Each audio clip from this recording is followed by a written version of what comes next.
ہو وہاں ان پر حملہ ہو.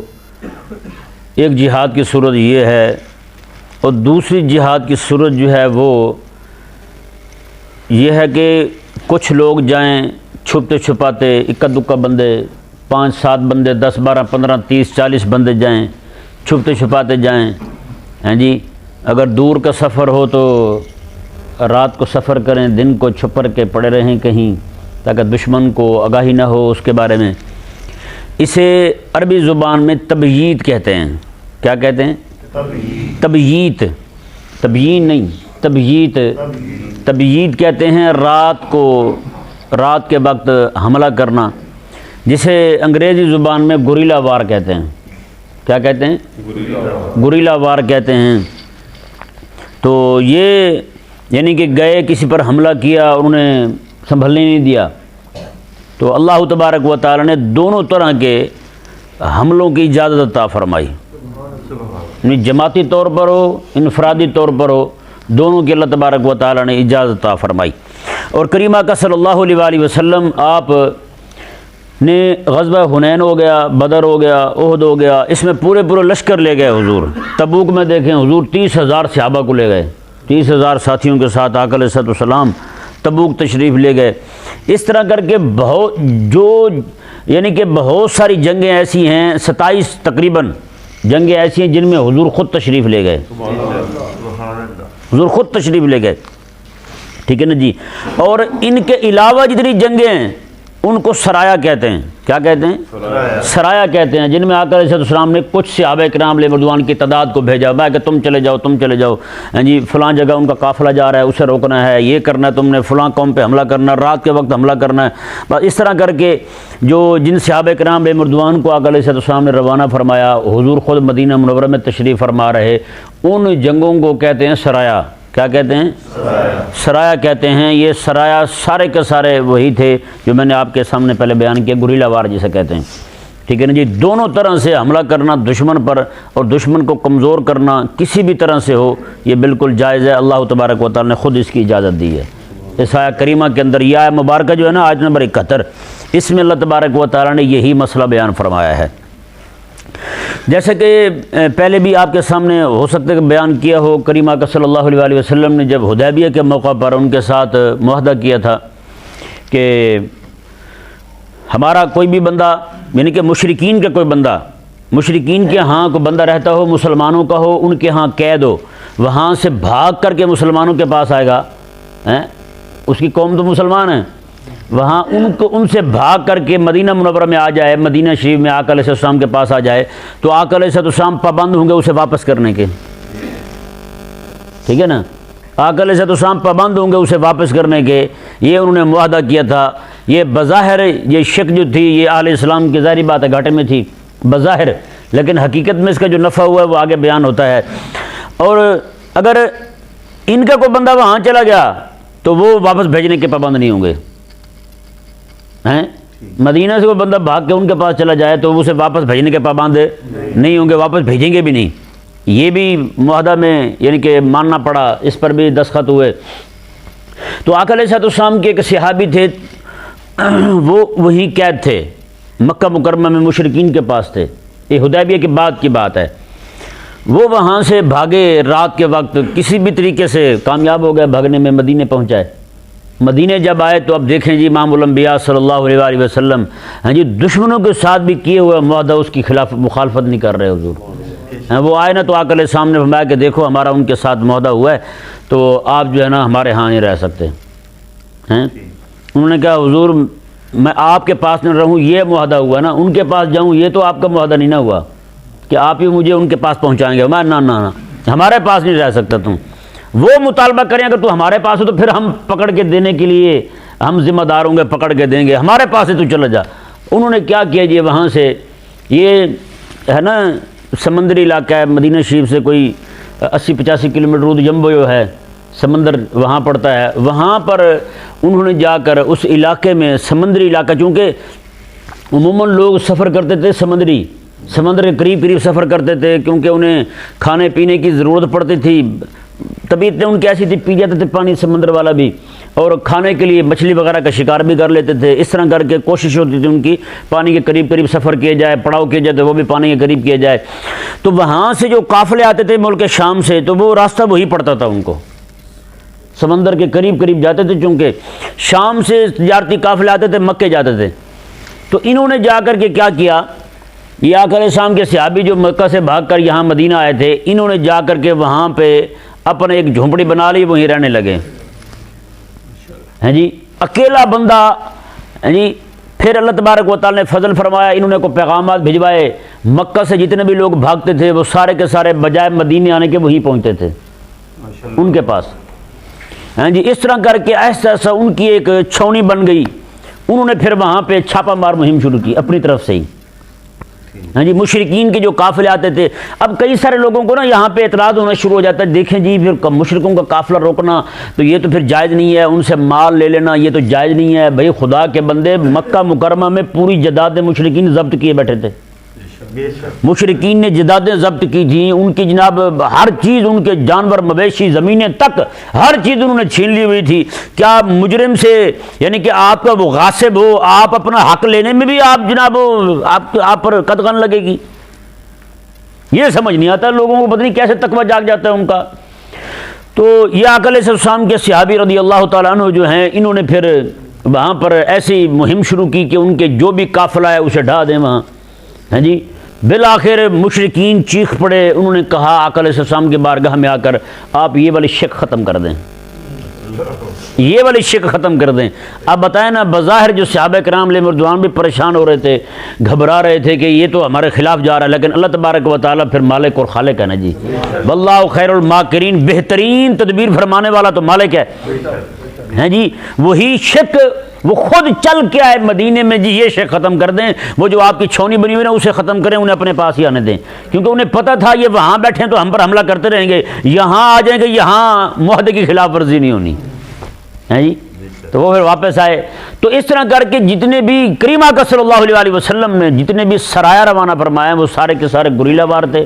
کریم آقا علیہ السلام نے جسے چھاپہ مار مہم کہتے ہیں وہ آقا علیہ السلام نے کروائی, اور یہ دشمن کے معاملے میں کرنا بالکل جائز ہے, دشمن کو کمزور کرنے کے لیے ہیں جی. جیسے آج بھی کئی سارے مقامات پر کچھ لوگ ہیں بیچارے جو اللہ تبارک و تعالیٰ کے نام پر جہاد کرنے والے ہیں, وہ رات کے وقت اٹھ کر کہیں نہ کہیں ہاتھ لگا دیتے ہیں ان کو, پھر ان کی چیخیں پوری دنیا سنتی ہے. اللہ تبارک و تعالیٰ ایسے جو چند ایک لوگ ہیں دنیا پر زمین پر, انہی کی وجہ سے یہ اللہ تبارک و تعالیٰ کا فضل ہے کہ آج ہمارے منہ سلامت ہیں. ٹھیک ہے نا جی, یہ انہی کی برکت ہے ساری. اللہ تبارک و تعالیٰ ہمیں بھی سمجھنے کی توفیق عطا فرمائے. یہ آیت مبارکہ دیکھیں جی, اللہ تبارک و تعالیٰ نے ارشاد فرمایا, یا ایھا الذین آمنوا, ایمان والو, خذوا حذرکم, تم اپنا اسلحہ سنبھال کے رکھو, اپنا اسلحہ تیار رکھو. اپنا اسلحہ, حذر اسلحے کو کہتے ہیں, حذر کسے کہتے ہیں؟ اسلحے کو کہتے ہیں. اپنا اسلحہ سنبھال کے رکھو, یہ نہ کہنا بھی ہم صوفی صاحب ہوتے ہیں تو لہٰذا ہمیں ضرورت نہیں ہے اسلحے کی, ہمارا گن کے ساتھ, پستول کے ساتھ, تلوار کے ساتھ, خود کے ساتھ, زرہ کے ساتھ ہمارا تعلق نہیں ہے. فرمایا نہ, یہ خالق اور مالک ہو کے حکم دے رہا ہے, خذوا حذرکم, اپنا اسلحہ سنبھال کے رکھو, اپنا اسلحہ تیار کر کے رکھو, ہر طرح کی تیاری رکھو.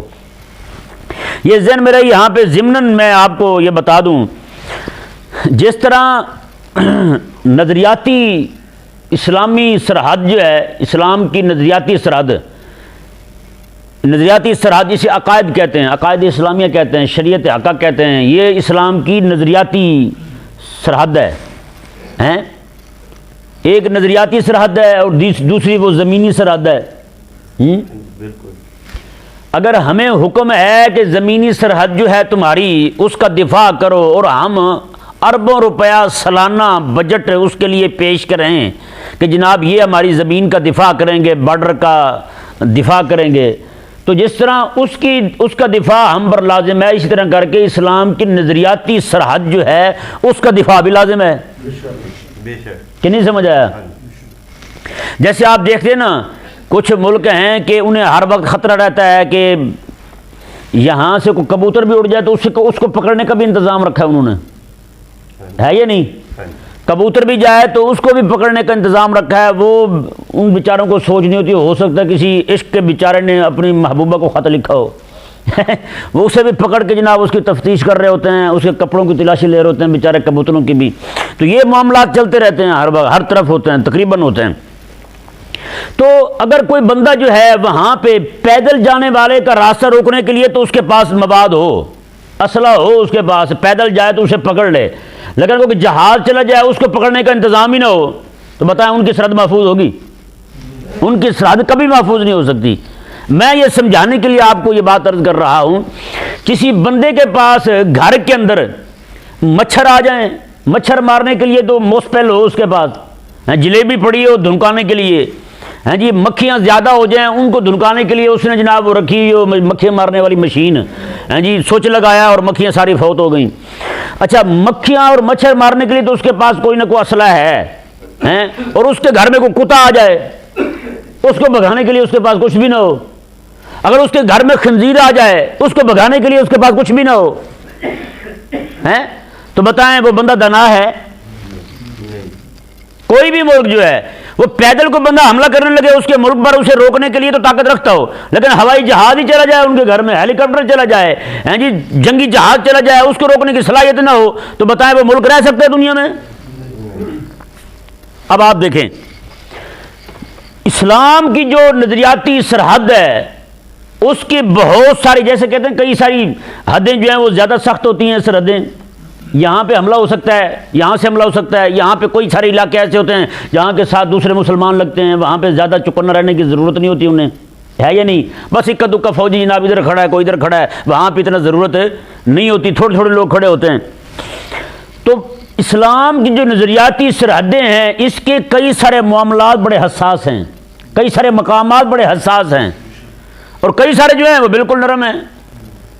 جہاں پہ کوئی بندہ اس کے خلاف بھی بات کرتے تو کوئی مسئلہ نہیں ہے. سمجھ نہیں آ رہا مسئلہ؟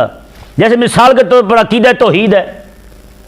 عقیدہ توحید کی جگہ جو ہے نا، یہ جہاں پہ یہ سرحد پڑتی ہے عقیدہ توحید کی، وہ جگہ بڑی حساس ہے. تھوڑا سا بھی معاملہ دائیں بائیں ہوا تو بندہ کافر. کہ نہیں سمجھ آیا؟ عقیدہ ختم نبوت ہے، عقیدہ نبوات ہے، عقیدہ نبوت ہے، عقیدہ رسالت ہے، عقیدہ معاد ہے. یہ چیزیں جو ہیں یہ اسلام کی جو نظریاتی سرحد ہے اس کے حساس ترین علاقے ہیں. نہیں سمجھ پڑ رہا مسئلہ؟ یہ علاقے بڑے حساس ترین ہیں.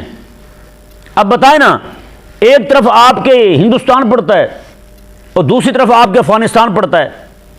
یہاں سے لوگ آ جا سکتے ہیں آسانی سے ہندوستان کی طرف؟ نہیں نہ آ جا سکتے. لیکن افغانستان کے پٹھان تو پٹھان وہاں کی چرس بھی یہاں آ جاتی ہے یا نہیں؟ ہر شے کھلے عام سرے عام آتی جاتی ہے. یہ وہاں جو فوجی کھڑے ہیں وہ بیچارے رحم دل ہیں، 1000 روپے دیں تو 10 بندے گزار لیں آپ وہاں سے، ہے یا نہیں؟ انہیں پتہ بھی یہاں سے خطرہ نہیں، اور جہاں سے خطرہ ہے وہاں سے ہر بندہ چکنا ہے، وہاں سے کوئی بھی نہیں آ سکتا. تو بھئی جس طرح کر کے آپ کے ملک کی سرحدیں اس کے کئی علاقے حساس ہیں، کئی علاقے غیر حساس ہیں. نہیں سمجھ پڑ رہا مسئلہ؟ اسی طرح کر کے اسلام کی نظریاتی سرحد جو ہے اس کے بھی بہت سارے علاقے حساس ہیں، اور جو علاقے حساس ہیں وہاں پر دفاع کرنے کے لیے فوجی نہ کھڑا ہو، اور جو علاقے حساس ہیں وہاں پہ حملہ آور کون ہے؟ یہودی بھی اسی پہ حملہ آور، نصرانی بھی اسی پہ حملہ آور، ان کی پوری مشنری اسی پہ حملہ آور، مرزائی قادیانی بھی اسی پہ حملہ آور، لبرل سیکولر بھی اسی پہ حملہ آور، پوری حکومتی مشنری بھی اسی پہ حملہ آور. اور دوسرے جو غیر حساس معاملات ہیں چھوٹے چھوٹے، یہ مستحب، یہ مباح، یہ کر لو ٹھیک، نہ کرو تو کوئی مسئلہ نہیں، وہ والے معاملات وہاں پہ ساری فوج کھڑی ہے، وہاں پہ ساری فوج کھڑی ہے. کیوں جی؟ مولوی صاحب نے رفع دین پہ مناظرہ کر رہے ہیں، یہ مولوی صاحب نے اونچی آمین پہ مناظرہ کر رہے ہیں، یہ مولوی صاحب فلانے مسئلے پہ مناظرہ کر رہے ہیں، یہ مولوی صاحب میلاد ہونے نہ ہونے پہ مناظرہ کر رہے ہیں. میں نے کہا یار وہ رسول اللہ صلی اللہ علیہ وسلم کی جہاں سے حضور کی نبوت کا انکار ہو رہا ہے وہاں بھی کو کھڑے ہو تم. جہاں سے رسول اللہ علیہ السلام کے متعدد نکاحوں پہ اعتراض ہو رہا ہے، نعوذ باللہ من ذالک، آقا علیہ السلام کو شہوت پرست اور حضور کو خواہش پرست کہا جا رہا ہے، وہاں پہ بھی کوئی کھڑا ہے ان کا منہ بند کرنے کے لیے. یہ تو عجیب بات ہوئی تمہاری بھائی. یعنی ایک طرف مچھر مارنے کے لیے تمہارے پاس توپے ہوں، ہیں جی، تمہارے پاس توپے ہوں، گنے ہوں مچھر مارنے کے لیے، دوسری طرف تمہارے گھر میں خنزیر گھس آئے تو اس کو مارنے کے لیے تمہارے پاس کچھ بھی نہ ہو. تو رب تبارک و تعالیٰ نے جو ارشاد فرمایا خذوا حذرکم، تم اپنا اسلحہ سنبھال کے رکھو، یہاں پر صرف مجاہد کوئی حکم نہیں دیا جا رہا جو مجاہد زمین کی سرحد پر کھڑا ہے، بلکہ یہاں پر اس عالم کو بھی حکم ہے جو اسلام کی نظریاتی سرحد کا محافظ ہے۔ جیسے اسے حکم ہے اپنی تلوار، اپنی خود، اپنی زرہ، اپنے ہتھیار سارے سنبھال کے رکھ، اسی طرح عالم کو بھی حکم ہے اپنے دلائل پورے کے پورے اسلام کے دفاع کے، عقیدت توحید کے، نبوت کے، ختم نبوت کے سارے دلائل ہم وقت تیار کر کے رکھ، کوئی کہیں سے بھی دشمن حملہ آور ہو سکتا ہے تاکہ تیرے پاس اسلحہ ہو، اسی وقت چلا دینا تم۔ نہیں سمجھ پڑ رہا مسئلہ؟ یہ انتہائی اہم مسئلہ ہے، یہ انتہائی حساس مسئلہ ہے جو اسلام کی سرحد کی حساس ترین جگہ تھی، اسلام کی سرحد کی حساس ترین اس کا مقام تھا، وہاں پہ فوجی نظر ہی نہیں آ رہا ہے ہمیں، وہاں پہ فوجی نظر نہیں آ رہا ہے۔ ہاں جی، اللہ اکبر کبیرہ۔ اللہ تبارک و تعالیٰ نے ارشاد فرمایا، آپ دیکھیں نا جی، ایک طرف زمین کی سرحد کی حفاظت کرنے والا ہو، اس کے لیے اربوں کا بجٹ ہو، ہیں، اور ایک طرف اسلام کی نظریاتی سرحد کا دفاع کرنے والا ہو، ہیں۔ خسرے کو 50,000 روپے دیں گے ناچنے والے کو، اور مولوی صاحب کو کہیں گے جی مولوی صاحب نو 5,000 روپے بھی نہیں دینا، 3,000 روپے دینا ہے، کیونکہ ادھر کیڑا زور لگے ہیں، اس کا کون سا زور لگے بھائی؟ توبہ نعوذ باللہ۔ ایک علاقے کا میاں صاحب تھے، وہ کوئی ان کے بیٹے کی شادی ہوئی، شادی کے بعد انہوں نے کہا ہاں بھائی، منشی کو کہا ابھی حساب کتاب دے، شادی جب ہو جائے تو بعد میں حساب کرتے ہیں نا جی، کتنے جمع ہوئے کتنے لگے۔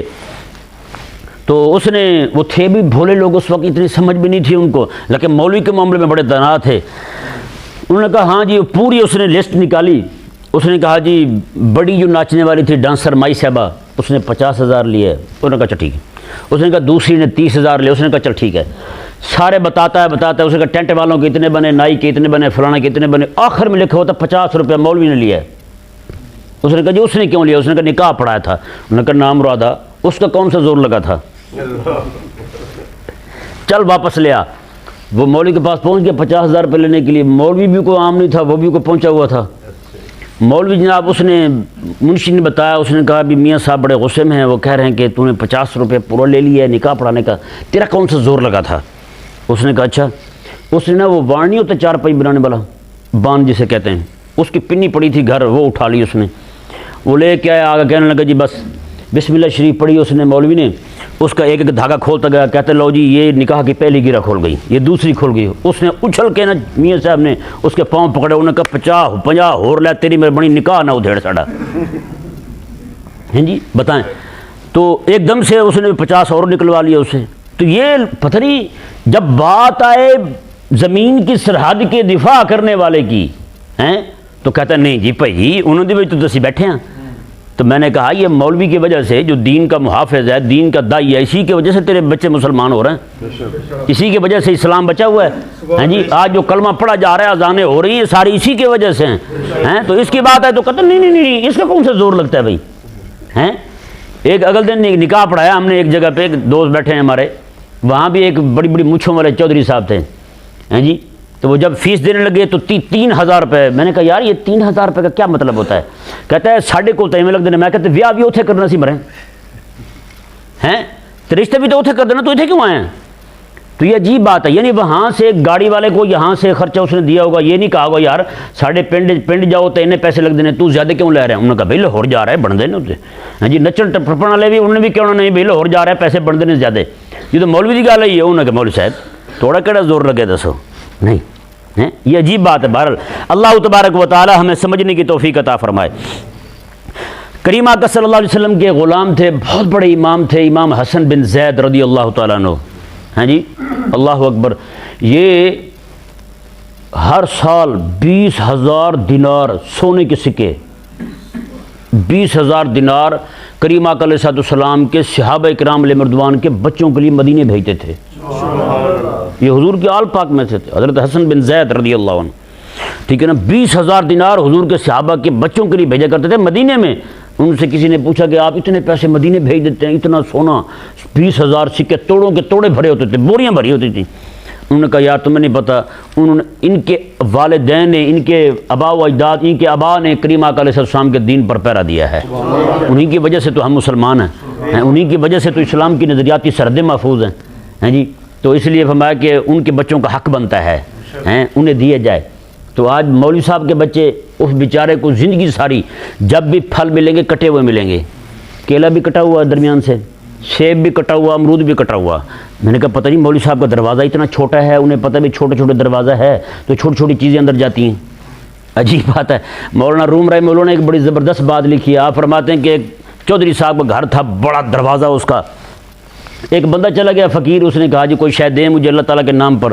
انہوں نے کہا جی ایک تھوڑی سی کوئی چیز اٹھا کے دے دی۔ وہ گیا، وہ جا کے ہولا نہیں ہوتا کئی، وہ لے کے آ کے دروازہ اکھیڑنے لگا۔ انہوں نے کہا خیر ہے کیا ہوا؟ اس نے کہا یہ دروازہ اتنا بڑا، خیرات تھوڑی سی۔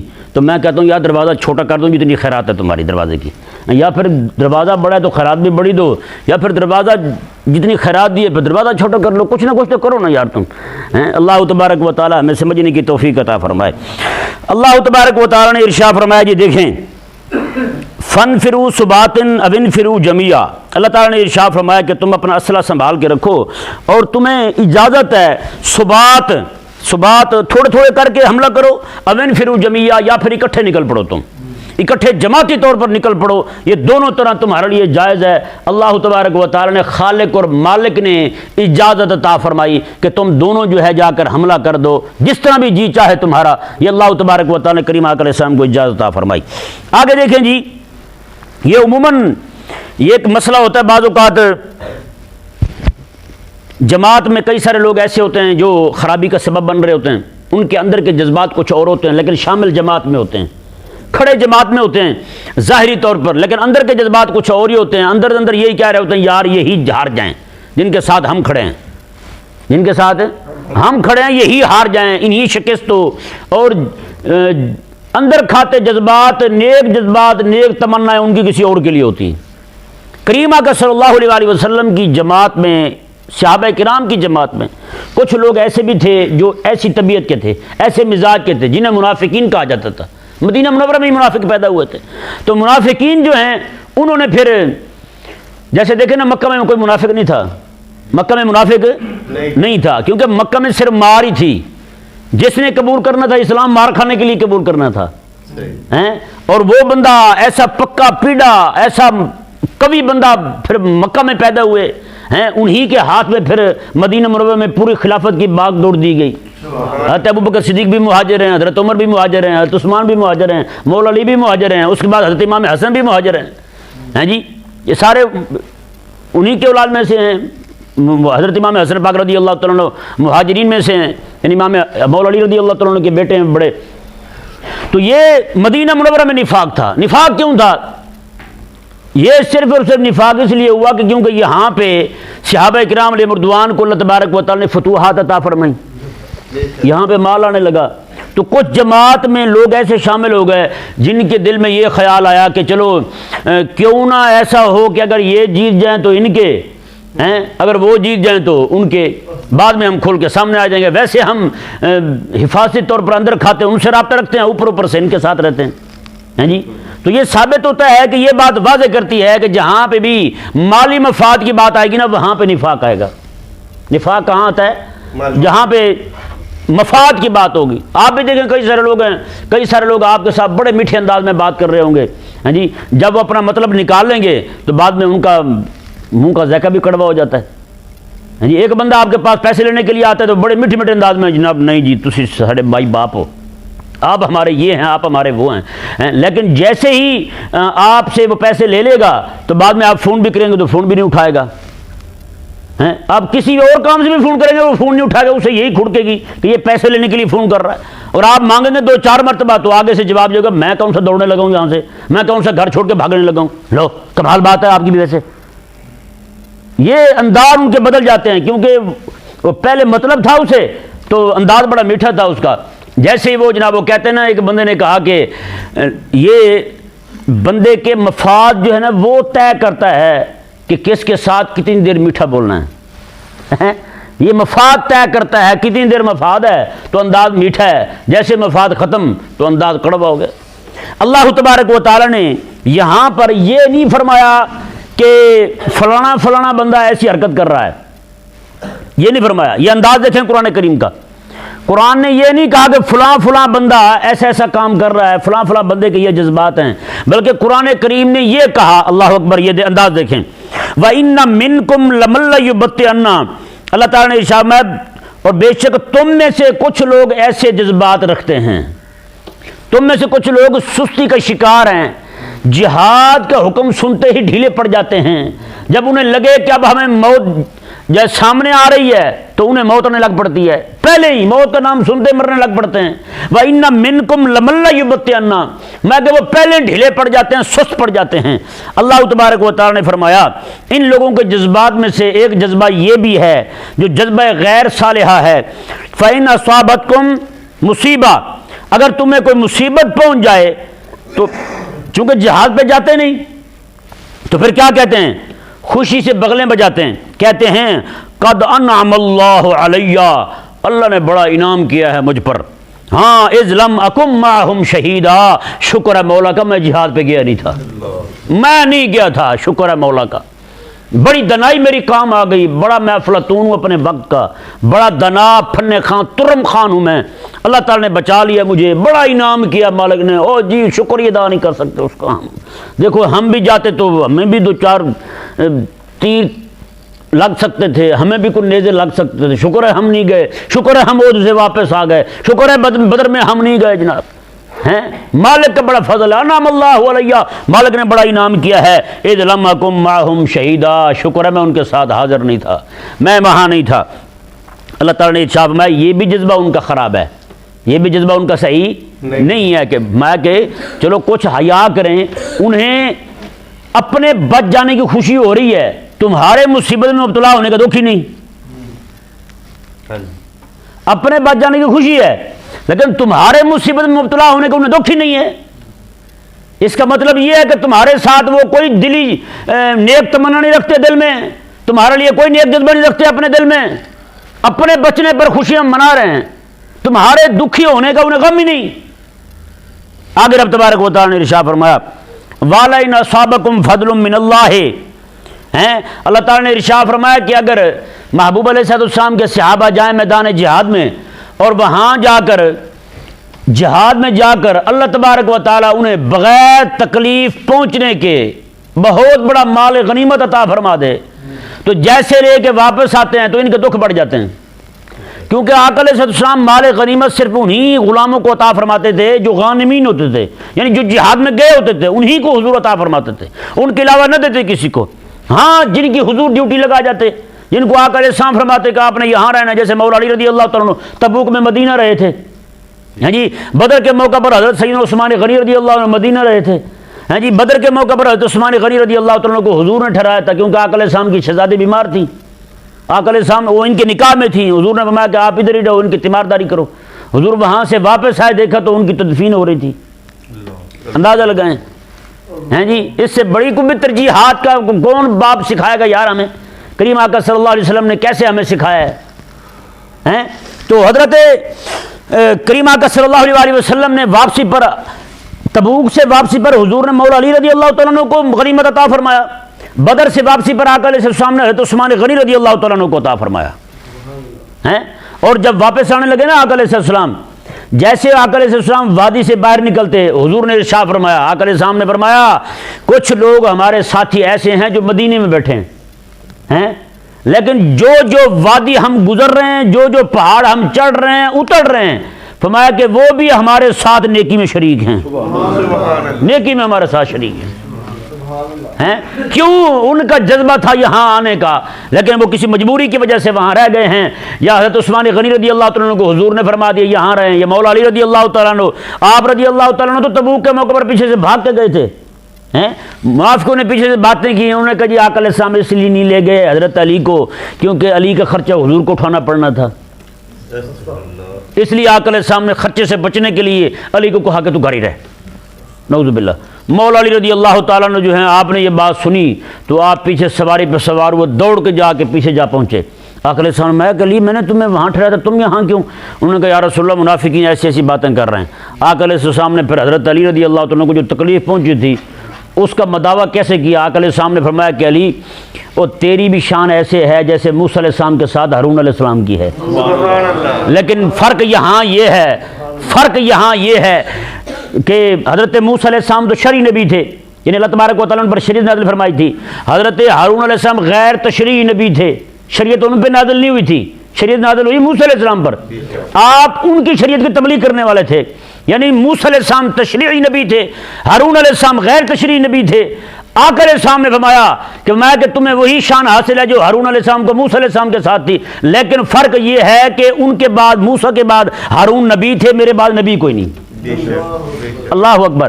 اس سے ثابت کیا ہوا؟ حضور نے انداز کیا بتایا؟ آقا علیہ السلام نے فرمایا کہ جب تم کہیں پہ بھی کسی کی شان بیان کرنے لگو تو فرق کے مراتب کا بھی خیال رکھا کرو۔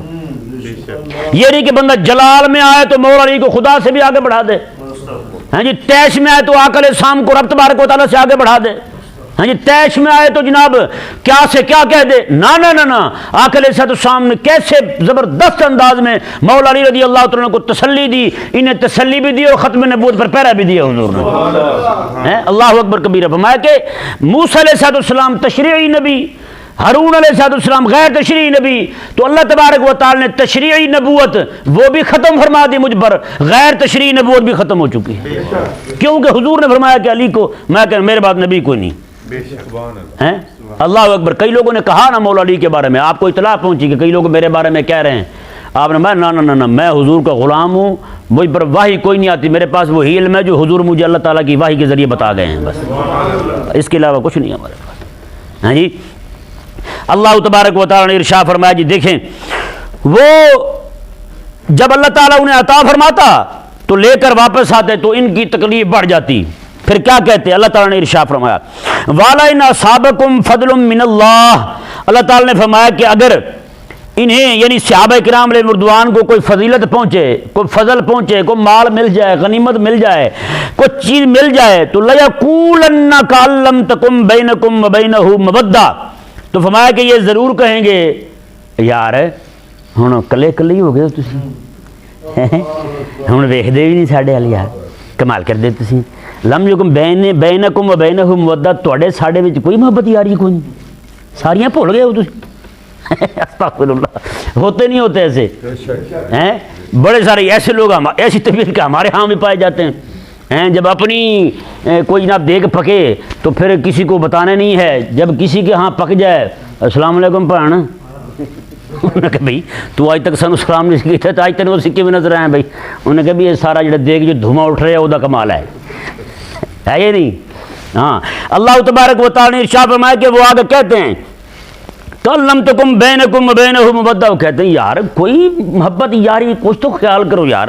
اللہ تعالیٰ نے ارشاد فرمایا کہ پھر اندر کھاتے کہتے ہیں یا لیتنی کنت معہم فافوز فوزا عظیما، کہتے ہیں ہائے افسوس میں بھی ان کے ساتھ ہوتا، میں بھی گیا ہوتا، کیونکہ تکلیف تو کوئی پہنچی نہیں، مال ہی مال ملا ہے، دیکھو ان کو کتنی دولت، کتنے پیسے، کتنا یہ مل گیا ہے، فافوز فوزا عظیما، میں بھی گیا ہوتا تو میں بھی بڑی کامیابی پاتا ہیں، آج میں بھی کوئی بزنس مین بن کے بیٹھا ہوتا، بس تھوڑی سی خطا ہوئی ہے میں گیا نہیں ہیں۔ اللہ تبارک و تعالی ایسے منافق طبیعت لوگوں سے بھی بچائے ہیں۔ وما علیہ الا البلاغ۔